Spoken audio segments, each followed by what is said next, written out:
Tercera y última parte, el pecado imperdonable. Continuando con la serie de cortos esenciales, llegamos a la última emisión de esta maravillosa serie, donde estamos compartiendo el pecado imperdonable. Un tema importante, el cual fue desarrollado por su autor allá por el año 1900, durante la lluvia tardía, y el cual ha sido de una enorme bendición para aquellos que la recibieron.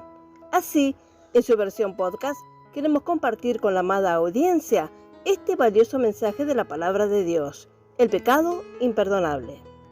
Recordamos lo que hemos considerado en la emisión pasada, que rechazar a Jesucristo de ser el único Redentor y Salvador por medio de su muerte de sacrificio es pecar voluntariamente.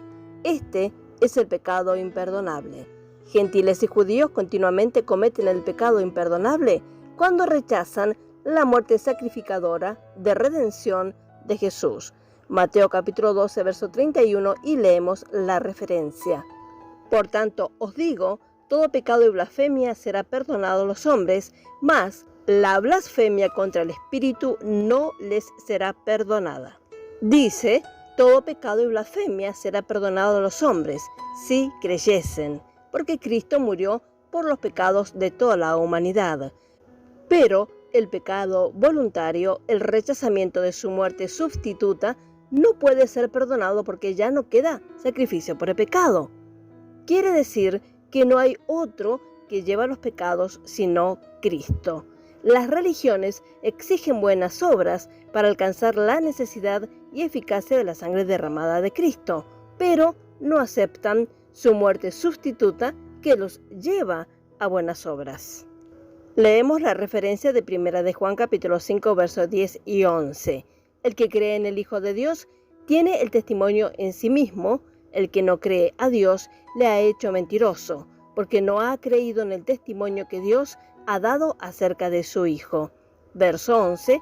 Y este es el testimonio, que Dios nos ha dado vida eterna, y esta vida está en su Hijo.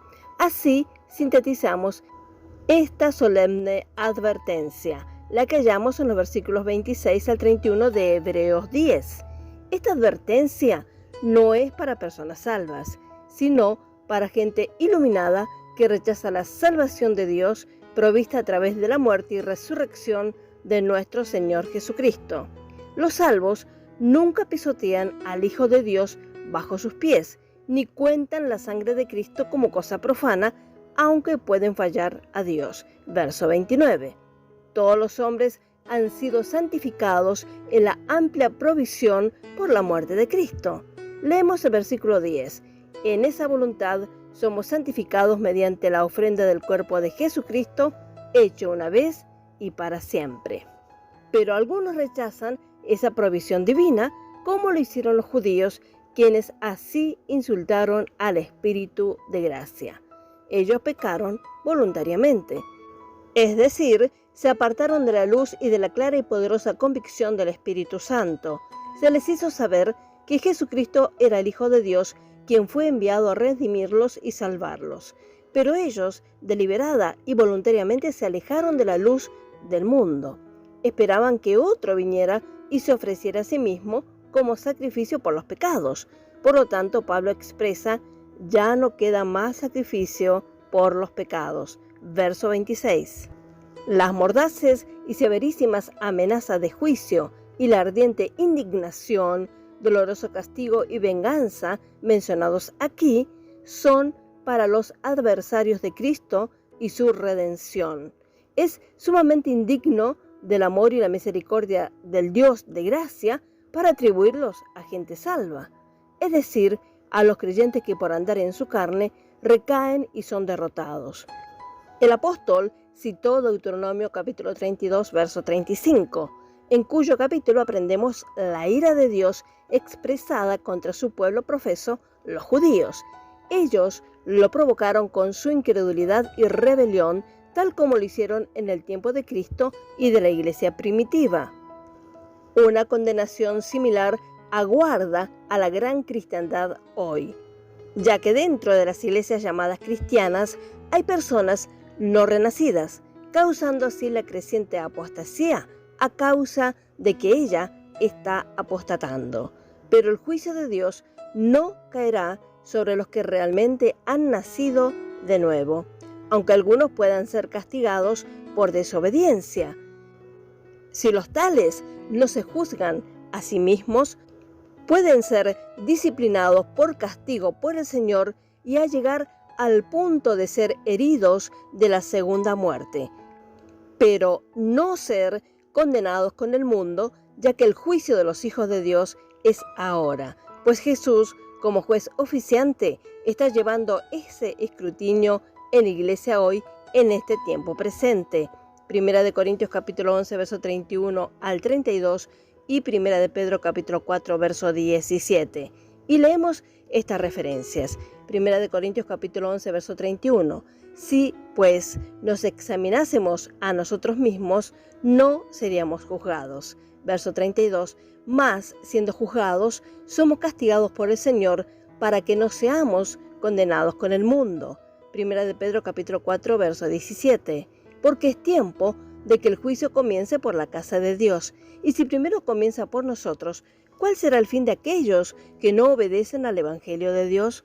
Concluimos entonces que son los que rechazan a Cristo y no los santos reincidentes quienes morirán sin piedad y sin misericordia. He aquí, cosa terrible es caer en manos del Dios vivo.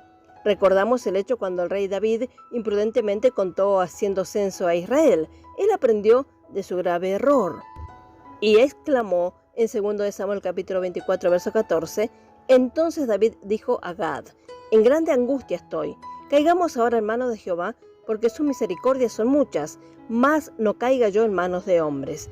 También Jonás expresa espíritu, en este caso de legalidad, que quiere consignar y enviar al infierno a todos a quienes imaginen que han fallado al Señor.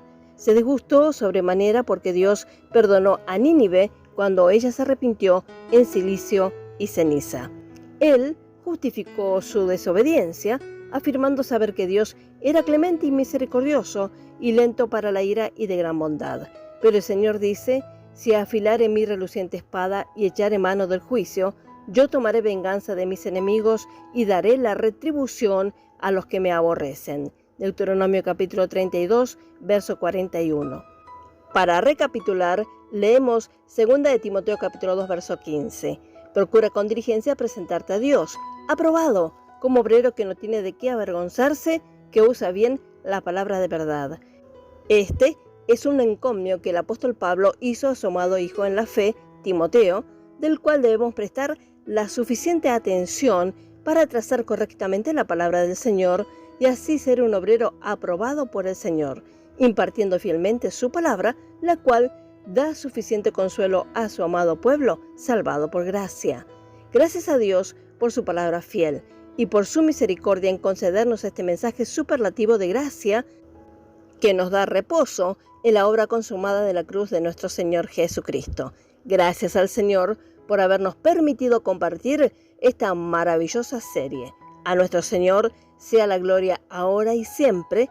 Amén y amén. Dios los bendiga ricamente, es nuestro anhelo.